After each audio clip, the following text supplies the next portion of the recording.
Вітаю вас у своєму саду. Я Світлана. Сьогодні, як і обіцяла, милуємося квітами. Будем любоваться моими розами. А их немало. Первую часть флорибунды чайно-гибридные плетистые розы, я думаю, вы уже видели. Если нет, я оставлю ссылку под этим видео. А сегодня покажу вам своих красавиц и очень кратко охарактеризую каждую. Следующий 21 сорт. Обзоры некоторых сортов уже есть на моем канале, можно посмотреть в плейлисте. Розы по селекционерам я не сортировала. Покажу всех, кто успел быть запечатлен. Кто в кадр мне не попался, увидим уже в этом сезоне. Выбирайте в свой сад красавиц. Буду сегодня вас удивлять. Готовы?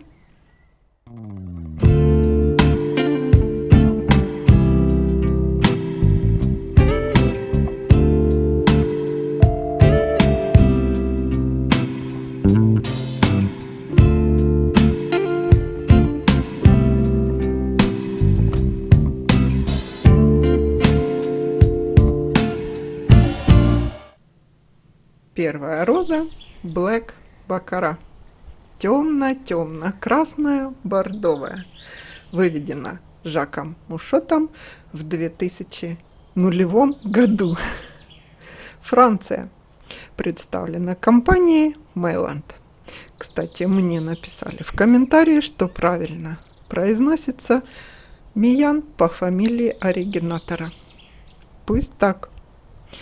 Рядом с ней на этой круглой клумбе с темными розами растет роза Черная магия.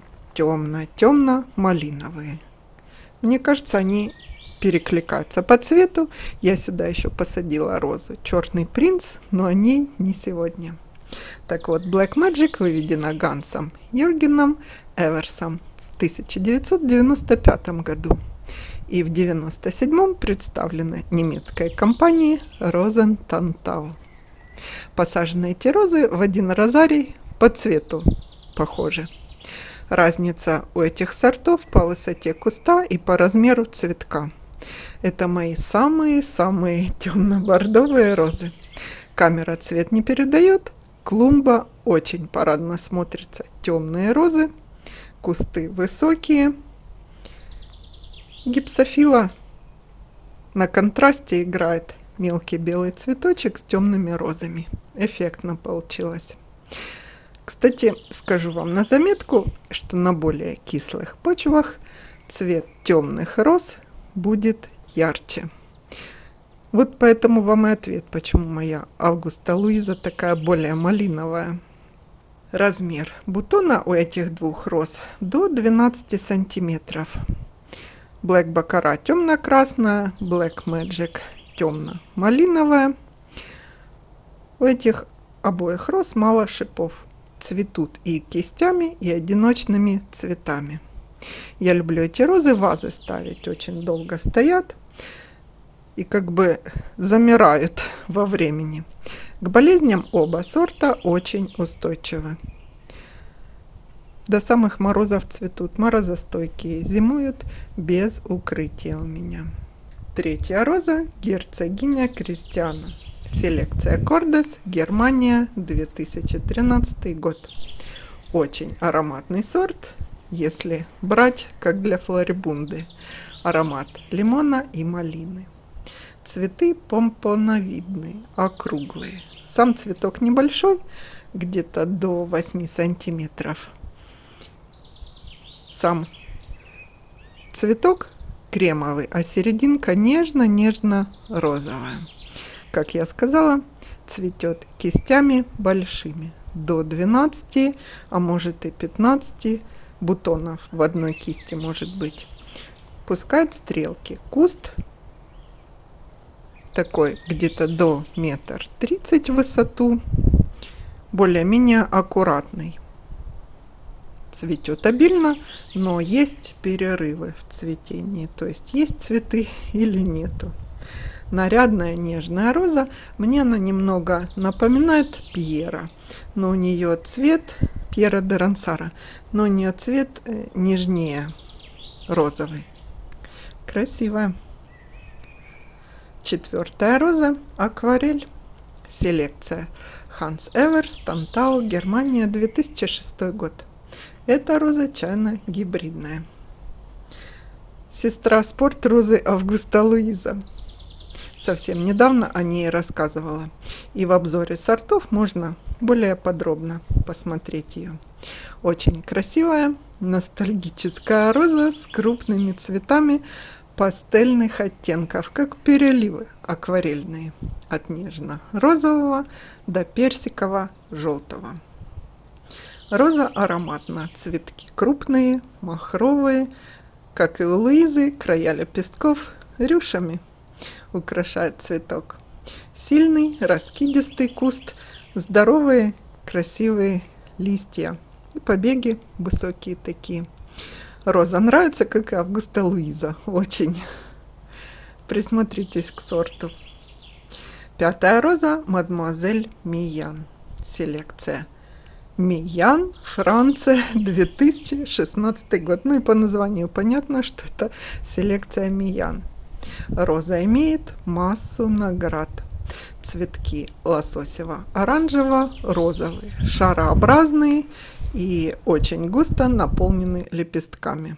Наружные лепестки как бы раскрывают более плотно набитую серединку цветка.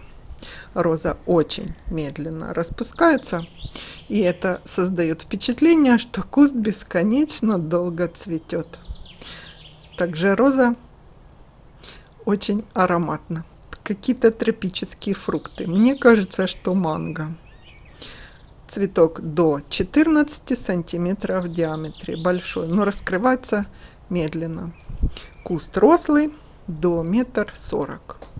У меня посажено 2 куста в этой зоне, возле гортензии белый медведь и пирамидалисов, и 1 куст на круге, на розовом круге большом. В болезнях не замечено. По отзывам, эта роза вообще не болеет, не знаю. Посмотрю. Роза нравится. Советую эту розу, кому нравятся такие тона. 6-я роза необычная, оригинальная. Мишель Дрюкер. Селекция Бернард Паноцци, Франция, 2006 год. Названа в честь журналиста и ведущего Мишель Дрюкера. Очень популярна и одновременно очень необычно. Роза хамелеон. Куст ровненький, такой ладненький, до 1,20 м. Темно-зеленая, красивая листва у нее. У меня растет в розарии у дома, в небольшой полутени. Необычна она благодаря своему цвету, который даже сразу и не описать, какого цвета эта роза. Кофе с молоком, абрикос с шоколадом, розовые, горчичные, кремовые, все оттенки присутствуют, желтые даже. У меня обзор этого сорта есть, можно посмотреть более подробно про эту розу, если понравилось. 7-я роза, которую вы видели, любите так же, как и Тьерри Маркса, Вайлдберри. Селекция Розен, Тантау, Германия, 2018 год. Цветет обильно. Цветок с той стороны, обратной лепестка, имеет реверс. Одновременно на кусте цветет до 3-5 побегов цветами. Роза уникальна по цвету. Все оттенки розового и фуксиевого. Все цвета лесных ягод, и темные, и светлые, и имеет роза соответствующий аромат. Лепестки слегка волнистые. Размер цветка до 12 сантиметров, густо махровый. Цветок в середине, как завиток, имеет такой. У меня куст довольно рослый, где-то до 1,30 м, 1,40 м, большой и раскидистый. Растет в полутени от дома. Уникальность этой розы еще в том, что она очень устойчива к перепадам температур и может иметь цветки до самых холодов. Я ее уже в конце октября обрезала с цветами вместе. Обзор этого сорта есть. Год назад я снимала обзор. Ну, там розочка поменьше еще, сейчас куст еще больше нарос. 8-я удивительная роза Джолита. Селекция Интерпланс Розес Нидерланды, 2006 год. Необычная роза и по форме бутона, и по цвету. Цветок чашевидный, с острыми кончиками по краю лепестка. Имеет теплые оттенки кремового, розового, салатового и даже зеленого. Наружные лепестки ярко-салатовые. Уникальная роза и по срокам цветения. До 3 недель держится цветок. В первую неделю я просто ходила и любовалась, как цветком лотоса. Вторую неделю странно за ней поглядывала, а на 3-ю неделю ходила и рукой всегда лепесток щупала. Думала, цветы засохли, а цвет не потеряли или что случилось. Она просто очень долго цветет. Куст невысокий, до 80 сантиметров. Цветет как одиночными цветами, так и кистями. Эта роза имеет мировые награды. И золотые медали в Баден-Бадене, в Германии, и приз за самые красивые лепестки в Италии. В общем, роза необычная, мне такие нравятся. У меня есть обзор этого сорта, можно посмотреть. Немножко еще белых роз покажу вам. 9-й сорт роза Ирина. Вы ее все знаете. Селекция Тантау, Германия, 2016 год. Это одна из самых ароматных роз в моем саду. Цветет и одиночными цветами, и небольшими кистями. Ароматно, всегда хочется наклониться и ее понюхать. Моя эта роза первогодка. Куст будет больше, цветов больше. По характеристикам до 1,20 м. Она будет по высоте. Цветок классической формы до 14 сантиметров.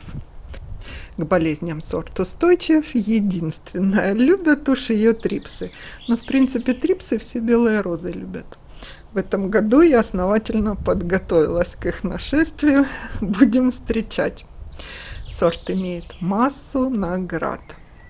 10-я роза Пьер Карден. Селекция Миян, Франция, 2009 год. Роза была названа в честь известного французского модельера Пьера Кардена. Роза на любителя редких окрасок. Интересно цветом. Бутоны темно-розово-коралловые с темными фиолетовыми штрихами. Цветок держится довольно долго, до 2 недель. Но у Джолиты дольше, это точно. Размер бутона до 12 сантиметров. Мне эта розочка почему-то похожа на флорибунду, хотя она чайно-гибридная. Очень много побегов, очень много цветов и цветет обильно на протяжении всего сезона. Размер куста такой компактный, средний до метра. Но мне кажется, он и в высоту, и в ширину примерно одинаковый. Сорт устойчив к заболеваниям и довольно морозостойкий. 11-я розочка необычная.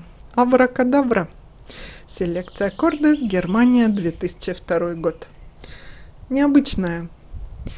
Она может или нравиться, или абсолютно не нравиться. Но равнодушных не останется. У этого сорта все цветы абсолютно разные. Маленькие кисти или одиночные. Цветок сам небольшой. 7-8, ну, до 10 максимум сантиметров. Цвет этой розы всеми оттенками и штрихами. От бордово-кремовой до желто-коричневой. Иногда красные цветы с белым, иногда темно-бордовые с желтым. Как я акцентировала, на более кислых грунтах цвет более темный. Вот и у меня она прямо с чернотой с такой отдает. Даже в этой клумбе с темными розами она темнее. Этот сорт, опять же, уникальный окрас, чем на одном кусте могут быть цветы абсолютно разные. Темно-бордовые, как вот тут на видео, и с желтыми штрихами. В этом у меня году так и получилось. Я вам летом на одной из прогулок показывала. 12-й сорт Wedding Bells. Селекционер Кордес, Германия, 2001 год. Свадебные колокола. Цветок насыщенно-розового цвета с перламутровым оттенком, отливом. То есть лепесток немножко градиент имеет. Цветы крупные, аромат среднеароматный. Форма бокала классическая, как у большинства чайно-гибридных роз. Высокий центр и наружу отгибаются в виде треугольника лепестки.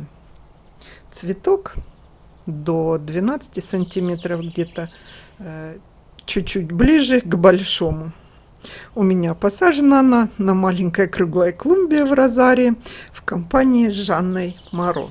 Сочетание цвета и формы бокала у этих роз мне очень нравится. Я вам даже видео какое-то отдельное снимала на эту тему.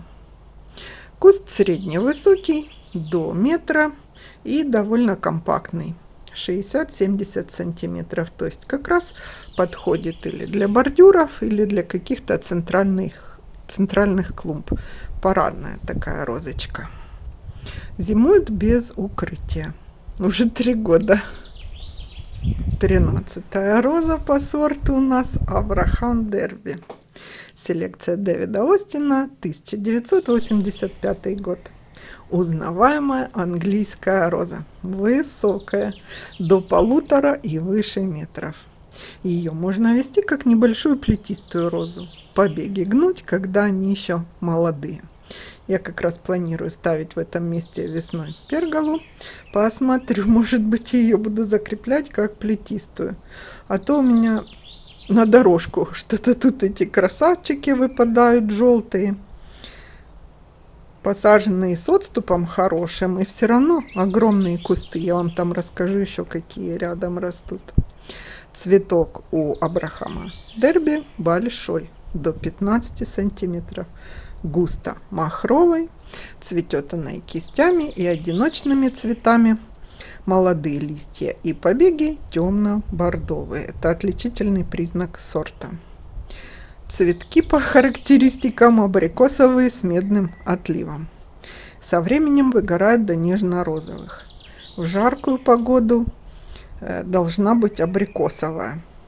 В прохладную более розовые тона. Ну, это сказано, а у меня она малиново-розово-коралловая. Такая прям сочная роза.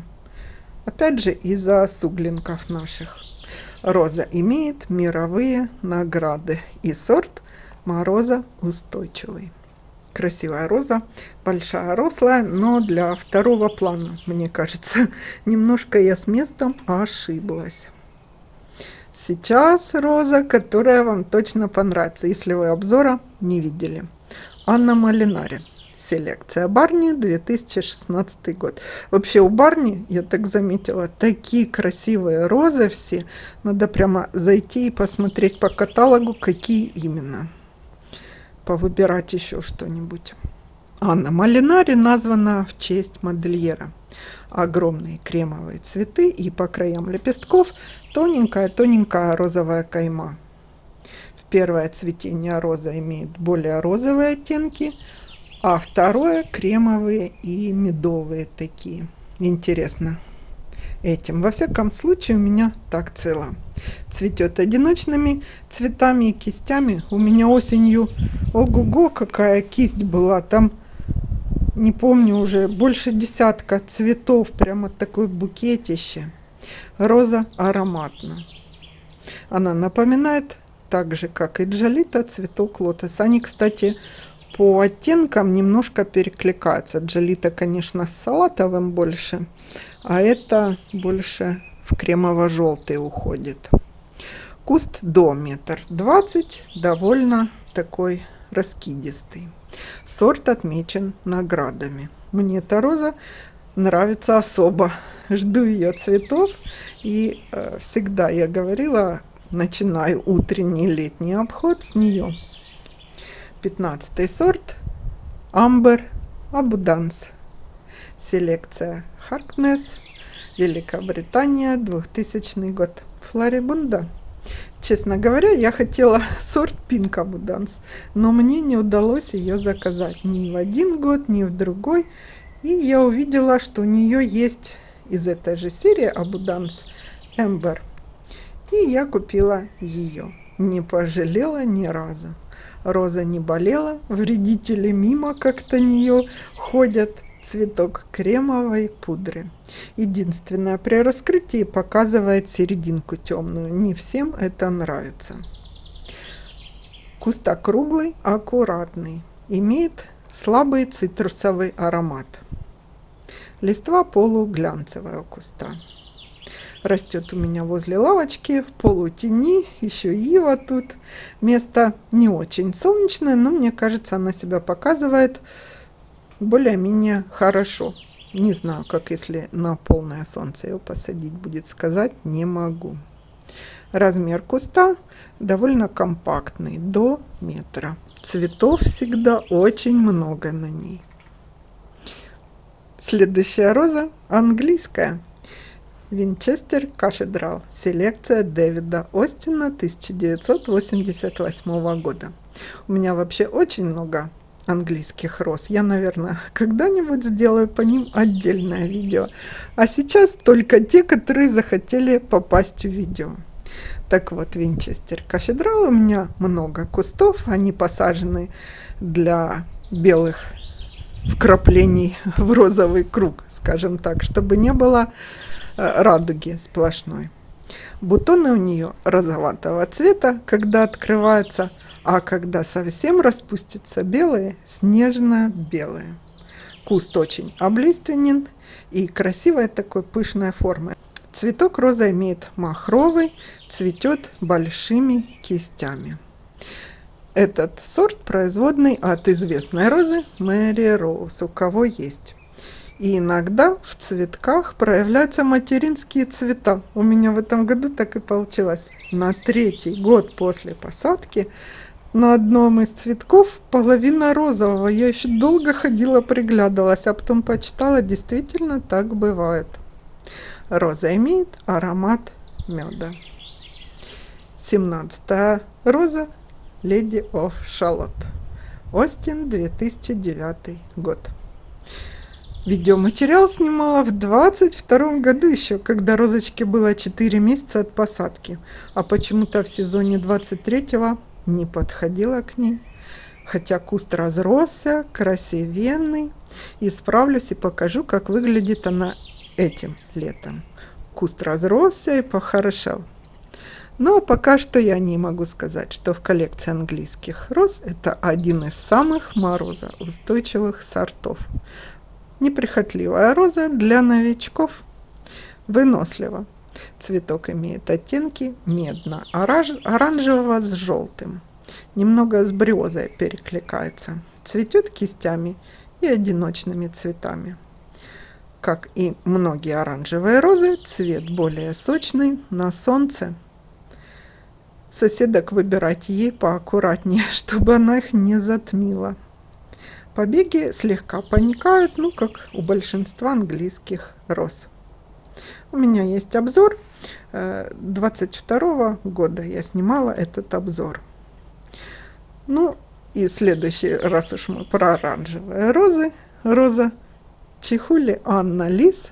Селекция Том Карут, 2004 год. Роза оригинальная, яркая, очень яркая, небольшая флорибундочка. Цветок средне-махровый, немного лепестков и открывает серединку. Цветет и по одному цветочку, и в соцветиях небольших. Цветочек до 10 сантиметров.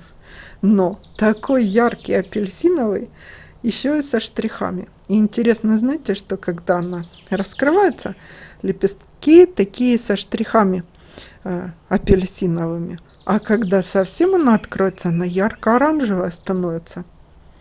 Контраст такой в цвете интересный. 19-й сорт Ловила Кота. Селекция Кордес, Германия, 2013 год. Сильно рослая роза, я вам скажу. Очень мощный куст. Годится на плетистую, это точно. Я ее каждый год коротко обрезаю под укрытие, сантиметров 30 оставляю, а она каждый год нарастает почти под 2 метра. Чтобы ее красиво снять, я лесенку брала и сверху цветы снимала. Цветы густо-махровые. Цветок переливается оранжево-желтыми, розово-медными оттенками. У этой розы бывают веснушки осенью при перепаде температур. Размер бутона не сильно большой, до 10-12 сантиметров. Цветок чашеобразный, как бы приплюснутый. Цветет большими кистями. Больше 1,5 метра куст. Обратите на это внимание. Так получилось, что в желтом розаре у меня вообще одни великаны собрались. Надо что-то делать. Как по роще хожу розовой. У меня есть обзор этого сорта, можно посмотреть. 20-я роза.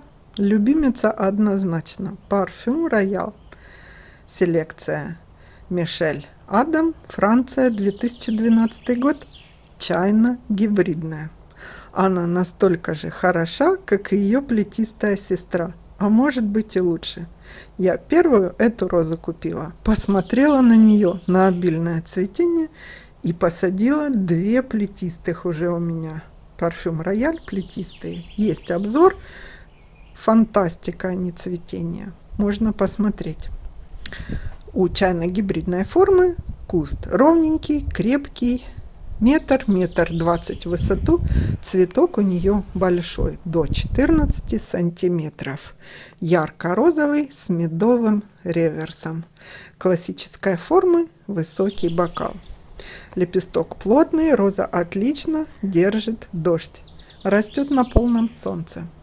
Ну, полив нужен всем розам, чтобы не плавились лепестки. Так я про парфюм Рояль свою. Роза очень ароматна. Малиной пахнет. Если несколько кустов посадить, малиновый аромат. Люблю эту розу. Люблю. Так, ну, заканчиваем обзор. А вы можете сказать, что я не показала вам темных роз. Показываю. Нереальная, даже больше скажу, фантастическая роза. Информации о ней почти нет. Обзоров я не нашла. 21 сорт Миранда Ламберт. Названа в честь американской певицы и звезды кантри, обладательницы премии Миранды Ламберт. Селекция фирмы Техас Роуз. Лепестки насыщенно пурпурно-розового цвета. Листва матово-зеленая. Высота 1,10 м, 1,30 м. У меня куст выше, до 1,60 м. Узкий, но высокий. Растет в полутени от дома. Мне кажется, ей тут нравится. Кстати, я эту розу пересаживала. Пересадку перенесла отлично, и на следующий год после пересадки зацвела, как ни в чем не бывало. Имеет роза потрясающе красивые темно-розовые цветы.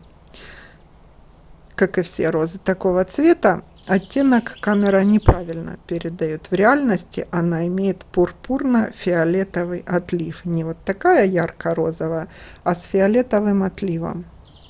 У меня тут вообще розарий, такие розы. Нравятся мне такие цвета. Так вот, про Миранду Ламберт. Цветок раскрывается медленно. Вначале как бы роза как роза, но раскрываясь и раскрываясь, она становится до 16, представьте, 16 сантиметров в диаметре, такие как блюдца огромные. Лепестков у нее где-то до 60. старинной формы такой цветок, не сильно высокий бокал у нее. Аромат фруктовый, очень насыщенный. Сорт довольно редкий, я бы так сказала. Если найдете, вам повезет. Красивая, цветет и кистями, и одиночными, но больше все-таки кистями. Думаю, эта роза – удачное завершение сегодняшнего обзора моих роз. Это, конечно, еще не все. Буду делать дальше обзоры роз. До цветения, думаю, еще один сделаем. Если вам понравились какие-то сорта, ищите их и заказывайте. Пишите комментарии и до скорой встречи в новом видео. Всего хорошего!